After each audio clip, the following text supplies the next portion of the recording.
केदारनाथ घाटी, जिसे स्वर्ग का द्वार माना गया है, कहा जाता है कि केदारनाथ घाटी में जो व्यक्ति संकल्प लेकर आ जाता है उसे धरती पर दोबारा जन्म नहीं लेना पड़ता।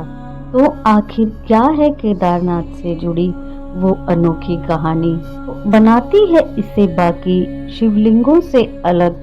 जानने के लिए वीडियो में अंत तक बने रहें। नमस्कार दोस्तों, मधुर सरस चैनल पर आपका स्वागत है।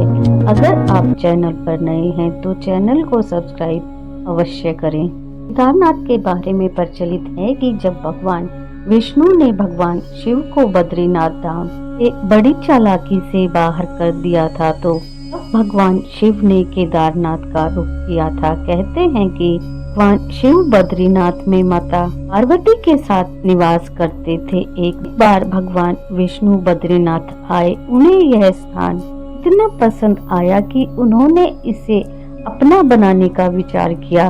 विष्णु भगवान ने एक बच्चे का रूप लिया और जोर जोर से रोने लगे।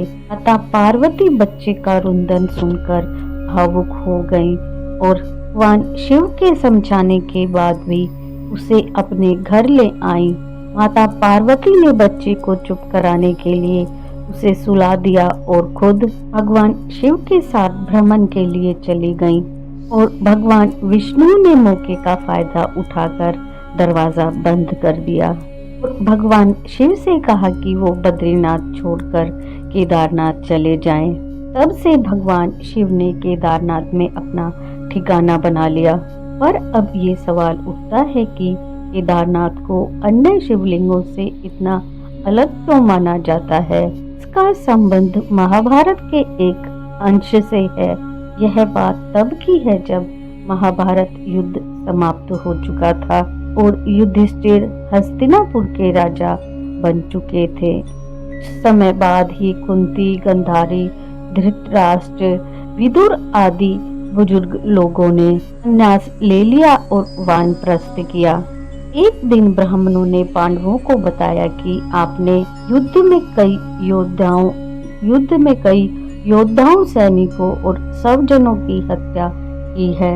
इसके लिए उन्हें प्रायश्चित करना और भगवान शिव की पूजा कर उनकी माफी लेना जरूरी है।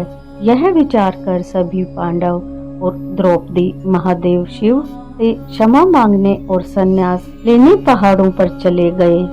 पर भगवान शिव ने तो पांडवों की परीक्षा लेने का फैसला किया। भगवान शिव पांडवों से दूर भागने लगे। पांडव भगवान शिव की तलाश में जहाँ भी जाते, भगवान शिव वहाँ से चले जाते। आखिर में हिमालय की पहाड़ियों पर उन्हें महादेव दर्शन हुए। महादेव ने तुरंत एक बैल का रूप ले लिया। भगवान शिव उसी पल पाताल लोक जाने लगे, पर भीम ने किसी तरह उनका पार्श्व भाग कुल्लू पकड़ लिया और पर खींचने लगे और पाताल में समाने से बचा लिया और यह कोहलू के आकार में शिवलिंग में बदल गया, वही स्थापित हो गया। कहा जाता है कि भगवान शिव ने अपने आप को 5 टुकड़ों में बांट दिया। यही 5 स्थल पंच केदार कहलाते हैं। भगवान शिव बैल के रूप में आए तो उनके धड़ का भाग काठमांडू में पशुपतिनाथ के रूप में और भगवान शिव की भुजाएं तुंगनाथ में, भगवान शिव का मुख रुद्रनाथ में और नाभि मधमहेश्वर में और जटा कल्पेश्वर में स्थापित हुए और ये सभी पंच केदारों में शामिल हैं। भगवान शिव की पांडवों ने यहाँ पर पूजा अर्चना की, जिससे प्रसन्न होकर भगवान शिव ने पांडवों के सारे पाप माफ कर दिए और साथ ही साथ भगवान शिव ने पांडवों को स्वर्गारोहण का मार्ग भी बताया। इसीलिए केदारनाथ को आज भी स्वर्ग का मार्ग कहा जाता है। काश और काशी के अलावा ये भगवान शिव का सबसे प्रमुख निवास स्थानों में से एक माना जाता है।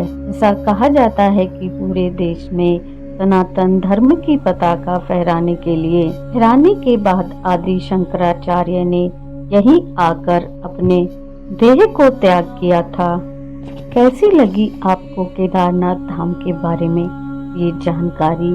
ऐसी सच्ची और भक्ति से पूर्ण जानकारी के लिए हमारे चैनल के साथ जुड़े रहिए। वीडियो को लाइक शेयर करें, चैनल को सब्सक्राइब करें। Thank you for watching.